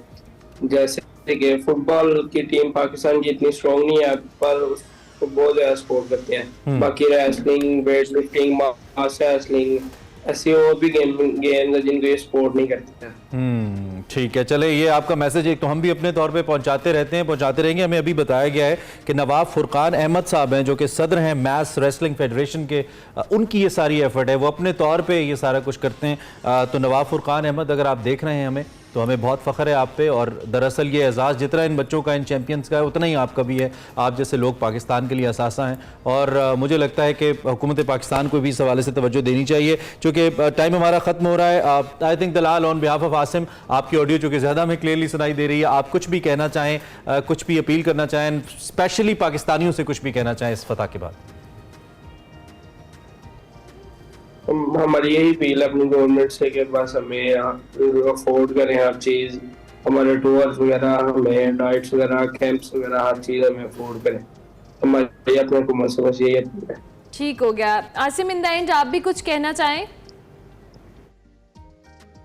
हमें हुकूमत से ये मुतालबा है कि हमारे सिर्फ इंटरनेशनली टूर लगवा दिया करें, बाकी पाकिस्तान में ट्रेनिंग हमारा जिम्मा है, डाइट हमारा जिम्मा है, और फेडरेशन हमारा बहुत साथ दे रही है।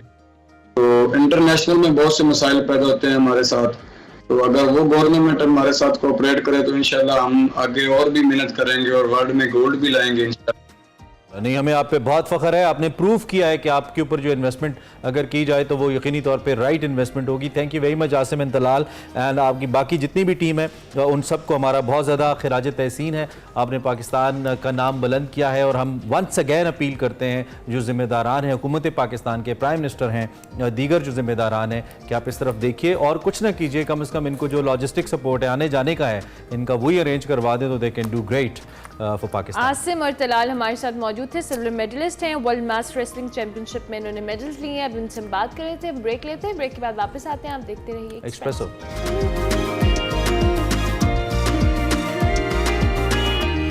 Welcome back to Expresso. बात कर लेते हैं कुछ अब मौसीकी के हवाले से, क्योंकि मुसलसल ये हमारी कोशिश है। अरमला हसन, लोगों के बिल इतने आ रहे हैं, लोगों के अंदर टेंशन इतनी है, खर्चे पूरे नहीं हो रहे, तो इसमें हम ये कोशिश कर लेते हैं कि कोई ना कोई डेली आपको हल्की सी डोज मिल जाए। म्यूजिक की डोज और बड़ी ज़रूरी होती है, बड़ी ज़रूरी। हमारे साथ इस वक्त एहतशाम मौजूद है। Ehtesham Aamir basically social media की ही पिक हैं एक्चुअली, अगर आप देखें तो काफ़ी अरसे से ये गा रहे हैं, लाइव बहुत अच्छा गाते हैं, मुख्तलिफ टेलीविजन शोज़ में भी इससे पहले जा चुके हैं, लेकिन अब कुछ अरसे से आसिम मंजर आम से गायब थे। संगीत के हवाले से मुख्तलिफ टेलीविजन शोज़ में भी शिरकत कर चुके हैं और इनसे एक ताल्लुक़ हमें जो मालूम पड़ा वो ये है कि जो मारूफ बर सग़ीर के गुलकार मोहम्मद रफ़ी साहब हैं, उनसे इनका जो फैमिली वो भी मिलता है, ये उनके नवासे बंदे हैं रिश्ते में। तो हमने कहा ज़रा ये भी हम एहतशाम से ऑनर ही पूछ लेंगे। So welcome to Expresso. Ehtesham, क्या हाल है? अल्हम्दुलिल्लाह, आप बताएं। खैरियत से? आप ठीक ठाक हैं? सबसे पहले तो हमारे लिए ये बड़ा एक्साइटिंग था कि जो रफ़ी साहब से ताल्लुक़ है आपका, ज़रा ये बताइए कैसे बनता है आपका? First of all for having me this place. और मेरा उनके साथ एक नाना और नवासे का रिलेशन है। मेरी जो नानी अम्मी थी उनके साथ उनका फर्स्ट कज़न का रिलेशन था, ताया के बेटे थे। आपकी नानी के फर्स्ट कज़न थे मोहम्मद रफ़ी साहब? बिल्कुल बिल्कुल। Okay, great. और वालदा साहिबा के मामू थे, उस लिहाज से वो मेरे नाना लगे दूर दूर के। कोई गले में भी असर आया है थोड़ा? जी बिल्कुल आया है। When I'm 4 years old, I wanna sing song live stage with live band। अच्छा। तो मैं तब से गा रहा हूँ, कुछ गॉड गिफ्टेड है और कुछ जब यंग एज में हुए थे 18-20 के तो सीखना भी शुरू किया था और गाना भी शुरू किया था, तो तब पता चला था कि गायकी होती क्या। तो ये आई बिलीव आपने इतना बड़ा नाम लिया तो लोगों की एक्सपेक्टेशंस बहुत स्काई हाई होंगी। तो ये लाजमी नहीं है, लेकिन ये है कि जितना इनकी अपनी जो टैलेंट है वो ज़रूर हम इनसे सुनेंगे। तो हम हमेशा कहते हैं कि आप अपनी आवाज़ से अपना तारुफ थोड़ा सा कराइए हमें, फिर आपसे हम गपशप लगाते हैं। कुछ हमें सुनाइए। ज़रूर। मैं रफ़ी साहब का एक गाना है जो मैं एक आपको सुनाता हूँ। सुनाइए। चाहूँगा मैं तुझे सांझ सवेरे, फिर भी कभी अब नाम को तेरे आवाज मैं न दूंगा। बहुत अच्छे। आवाज मैं न दूंगा। चाहूँगा मैं तुझे सांझ सवेरे, देख मुझे सब है पता, सुनता है तू मन की सदा।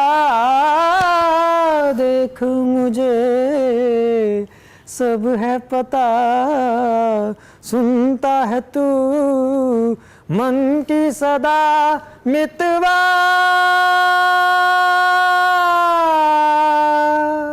मेरे यार तुझको बार बार आवाज मैं न दूंगा।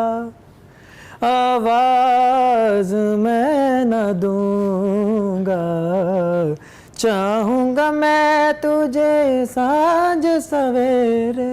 बहुत खूबसूरत, बहुत अच्छी आवाज़ है आपकी माशाल्लाह, और बहुत मुश्किल कॉम्पोजिशन है। अच्छा, तो आप सिर्फ रफ़ी साहब को ही गाते हैं, सुनते हैं, कोई और भी म्यूजिक किसी और तरह का भी आप? जी अल्हम्दुलिल्लाह। First of all I want to sing to any type of genre music, like classical, semi classical, pop rock, सब फ्यूजन में सभी जनरा के अंदर मैं गाता हूँ, परफॉर्म करता हूँ, सुनना भी पसंद करता हूँ। अच्छा, और पाकिस्तान में कौन से आर्टिस्ट हैं जिनको आप बहुत फॉलो करते हैं या गाते हैं as young singer? As a young में अगर पॉप रॉक में देखा जाए तो आतिफ असलम है, और बिल्कुल। और अगर क्लासिकल सेमी क्लासिकल में देखा जाए तो उस्ताद बहदी हसन साहब थे, और इस टाइम शफकत अमानत अली साहब, उनको भी आप सुनते हैं? मैं बहुत ज़्यादा ठीक है। और लाइव परफॉर्म कहाँ कहाँ पे कर चुके हैं अभी तक आप? लाइव परफॉर्मेंसेस मैं लास्ट टाइम पीटीवी पे वली हामिद अली खान साहब के साथ किया था, जो कि पटियाला घराने से ही हैं। उनके सामने मैंने शफकत भाई का गाना गाया था। उसके बाद मैं लाहौर न्यूज़ पे 2 बार परफॉर्म कर चुका हूँ। अच्छा, मतलब डिफरेंट चैनल्स पे भी आप जाते रहते हैं? कॉलेज यूनिवर्सिटीज़ में गिग्स भी कर चुका हूँ। ठीक है, चलें, इसी बहाने लाहौर न्यूज़ की थोड़ी प्रमोशन भी कर दी आपने। ठीक है, तो अब ये बताइए मजीद क्या सुनाएंगे हमें आप? मैं आपको एक गाना आप दोनों को डेडिकेट करता हूँ जो मैं सोच के आया था। मोरा सैया खमाज की ठुमड़ी है, जो सेमी क्लासिकल में। मोरा सैया मुँह से बोले ना, मोरा सैया मुँह से बोले ना, मोरा सैया मुँह से बोले ना, मैं लाख जतन कर हारी, लाख जतन कर हार रही, मोरा सैया मुँह से बोले ना। सावन भी तो जाए पेहरवा, सावन भी तो जाए पेहरवा, मन मेरा घबरावे, मन मेरा घबरावे, मोरा सैया मुझसे बोले ना। तो आपने एहतशाम अपना भी कोई गाना किया है? जी बिल्कुल, मेरा एक एल्बम आ रहा है 2024 में, न्यू ईयर। अच्छा, ग्रेट। और अभी सिंगल भी एक रिलीज होने वाला है इन्हीं दिनों में। ठीक है। तो यूजुअली रोमांटिक गाने गाते हैं आप? मैं सभी जनरा में गाता हूँ। आप रफ़ी साहब का कोई रोमांटिक गाना हमें, वो भी पहले वाला भी बहुत अच्छा था, लेकिन उनके जो मुख्तलिफ रोमांटिक गाने बड़े मशहूर हैं, उनका जो आवाज़ का टेक्सचर है उसको ले, तो कुछ हमें ऐसा सुनाइए ना, सुबह सुबह अच्छा लगता है। बिल्कुल ऐसे। उनका एक गाना था क्या हुआ तेरा वादा, जो सबसे ज़्यादा फेमस था बड़े सगीर का। जरूर सुनाइए, मैं आपसे शेयर करता हूँ। आगे मुझे शहबाज शरीफ साहब ने कहा था सस्ता मिलेगा, यकीन मानो जज्बात की रो में बहता चला गया।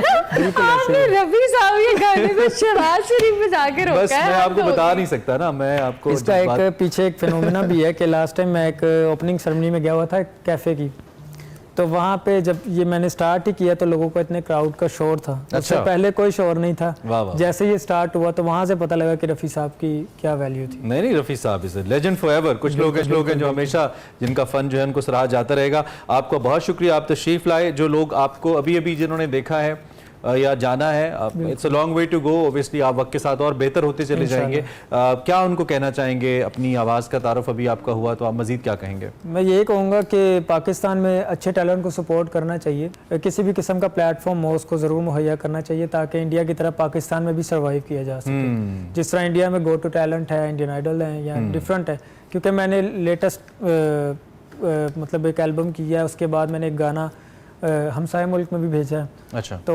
उन्होंने अपनी फिल्म के लिए लिया, एक short film story web series है। अच्छा। तो इसी तरह मैं चाहता हूँ कि पाकिस्तानी के लिए भी काम करूँ, तो हमें यहाँ पे भी काम करना चाहिए, वहाँ पे भी करना चाहिए। ये नहीं है कि हम लोग दूसरे मुल्क पार कर रहे हैं तो यहाँ पे नहीं कर रहे हैं, यहाँ पे काम है वहाँ पे नहीं है। तो मेरे ख्याल में इंटरनेशनली और नेशनली दोनों तरफा काम होना चाहिए। ठीक है, बिल्कुल ठीक है, बड़ा अच्छा मैसेज है। इन दी एंड एक और गाने के लिए तैयार हैं या बस कर दें? जरूर जरूर। सुबह सुबह मुश्किल होता ना। नहीं मेरे ब्रेक पर जाने जाते इनसे कुछ सुन लेते हैं। ये मेरा अपना ही गाना है जो मैं आप दोनों को डेडिकेट करूँगा। Please please please. और ये रोमांटिक ही सॉन्ग है। जरूर।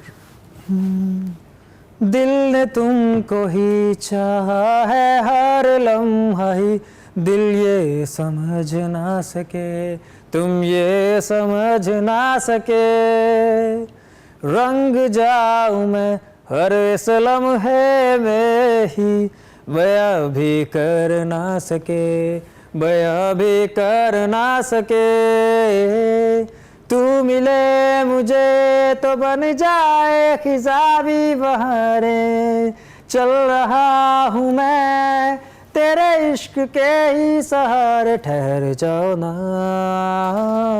ठहर जाओ ना, दिल कह रहा पास आओ ना, ठहर जाओ ना, ठहर जाओ ना, दिल कह रहा।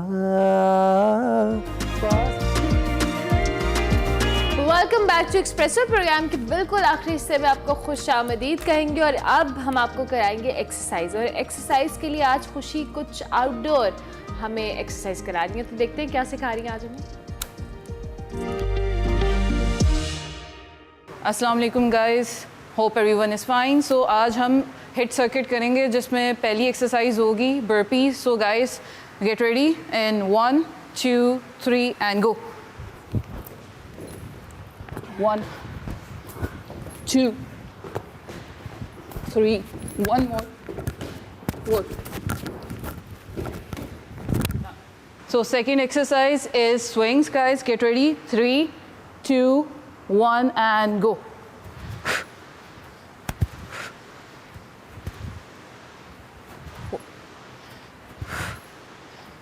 6 7 8 and rest. Okay, third exercise is guys slam. So guys 3 2 1 and go.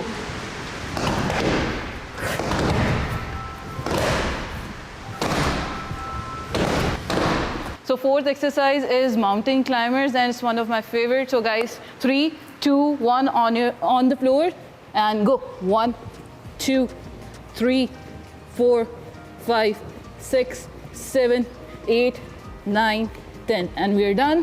And so guys it's gonna be 30 seconds on 10 seconds off, 4 exercises and इसके आपने 5 राउंड करने हैं with 2 minute rest in between sets. So guys try these exercises at home. Take care. Allah Hafiz. Okay so precise लेकिन बहुत effective I believe. मुझे तो देख के थोड़ा लग रहा था कि अच्छी, हाँ मुश्किल और अच्छा स्टेमिना चाहिए इसके लिए। विद द टाइम बिल्ड हो जाता है, स्टार्ट ज़रूर करना चाहिए। इससे पहले कि हम आगे बढ़े, आज बड़ा इंपॉर्टेंट दिन है, बड़ी आम शख्सियत का दिन है। हम बात कर रहे हैं मेजर अजीज़ भट्टी शहीद के हवाले से। निशान हैदर, उनका 58वां यौम शहादत आज मनाया जा रहा है। अफवाज Pakistan chairman joint chief of staff committee और सर्विसेज चीफ ने मेजर राजा अजीज़ भट्टी शहीद निशान हैदर को ज़बरदस्त खिराज अक़ीदत पेश किया है और हम भी ये मौका गनीमत जानते हुए उन्हें ज़बरदस्त खिराज अक़ीदत पेश करते हैं पूरी कौम के बिहाफ पे। ISPR के मुताबिक मेजर राजा अजीज़ भट्टी शहीद जंग सितंबर 1965 का वो दरख्शां सितारा हैं जो दौरान जंग दुश्मन के सामने एक सीसा पिलाई दीवार बने रहे। हमें मालूम है ये बात और दिफा वतन की खातिर उन्होंने अपनी जान तक कुर्बान कर दी। अजीज़ भट्टी शहीद ने अज़ली दुश्मन भारत की फ़ौज पर अपनी शुजाअत और बहादुरी की ऐसी धाक बिठाई जो आधे वक्त तक यकीनी तौर पर उनको याद रहेगी और याद रखी जाएगी। बिलाशुबा राजा अजीज़ भट्टी शहीद का यौम शहादत अफवाज पाकिस्तान की मादरे वतन के लिए जो कुर्बानियाँ दी जाने वाली हैं या अब तक दी गई हैं उनका मज़हर है। और जैसा कि मैंने कहा कि इसको हमेशा सुनहरी हरूफ में लिखा जाएगा। एक इस्तारा है, शौदा का एक इस्तारा है। जब शहीद का लफ्ज़ जहन में आता है तो मेजर अजीज़ भट्टी का चेहरा हमारे जहन में आता है। जैसे कि हमने बचपन से पढ़ा है, अल्लाह उनके दर्जात और हर शहीद के दर्जात बुलंद फरमाए जिसने किसी भी नेक मकसद के लिए पाकिस्तान के लिए अपनी जान जाने आफरी के सुपुर्द की। इससे पहले कि प्रोग्राम खत्म करें, we got another story that is related to cricket. शुरू भी क्रिकेट से हुए थे, खत्म भी क्रिकेट पे करेंगे and that is about New Zealand. अमला, बिल्कुल, न्यूजीलैंड का मुनफरिद जो अंदाज में वर्ल्ड कप स्क्वाड का ऐलान किया गया है सोशल मीडिया पर जी, आईडी की तारीफ और क्रिकेट वर्ल्ड कप के लिए न्यूजीलैंड की जो टीम है उसने इतवार की शब स्क्वाड का मुनफरिद अंदाज में ऐलान किया। उनके जो फैमिली मेंबर्स हैं उन्होंने वीडियो जारी की जिसके अंदर उनकी जो फैमिली मेंबर्स हैं वो टीम के खिलाड़ियों का स्क्वाड में शमूलियत का ऐलान एग्जैक्टली। इस मौके पर मुख्तलिफ कीवी क्रिकेटर्स की अहलिया, उनके बच्चे, उनके फियांसेस जो भी थे, दादियां इनफैक्ट वो भी शामिल थी और शर्ट नंबर्स के साथ उन्होंने खिलाड़ियों के नाम बताए। चूंकि क्रिकेट वर्ल्ड कप 2023 की आमद है, भारत उसका होस्ट है। इस मौके पर मुख्तलिफ और मुनफरिद आइडिया था, भरपूर तारीफ भी की जा रही है कि इन विलियमसन की वापसी हुई है स्क्वाड के अंदर। ये 15 रुकनी स्क्वाड की क़यादत भी करेंगे और न्यूजीलैंड क्रिकेट टीम की जानिब से जो सीनियर प्लेयर टीम सऊदी हैं 4थी मरतबा वर्ल्ड कप में शरीक है। वाओ, और इसके साथ से कुछ इस वीडियो के कुछ क्लिप्स हैं, हम आपको सुनवाते हैं कि किस तरह से ऐलान किया गया। 161 My daddy My daddy Kane Williamson. Kane Williamson. ODI Black Cap 174. My dad Trent Bolt. My dad Trent Bolt. ODI Black Cap number 194. My husband Mark Chapman. ODI Black Caps number 198. My husband Devon Conway. ODI number 190. My fiance Lockie Ferguson. ODI Black Cap number 183. My husband and Annabelle's dad Matt Henry. ODI Black Cap number 170. My husband Angus's daddy Tom Latham. Daddy Daryl Mitchell. Yay! ODI Black Cap number 177 is my grandson, James Neesham. ODI Black Cap number 204, my husband, Ben Phillips. अरे वाह, इसी बहाने हमने Jimmy Neesham की दादी से भी मुलाकात कर ली। उन्होंने ऐलान किया, जबरदस्त, very exciting and such a different way, families के साथ तक इन्वॉल्व है और बच्चियों की एक्साइटमेंट आपने देखी है, दे वेरी एक्साइटेड। क्रिकेटर्स के बच्चे भाई, one of the most favourite teams I think one day के लिए न्यूजीलैंड की, अभी तक जीती नहीं है वर्ल्ड कप, सो देखते हैं इस दफा क्या होता है। It was an interesting video that we have just shared with you. इसके साथ ही हम और हमारा program for the time being इख्तिताम को पहुंचा। कल फिर मिलेंगे, तब तक के लिए अल्लाह हाफिज। अल्लाह हाफिज।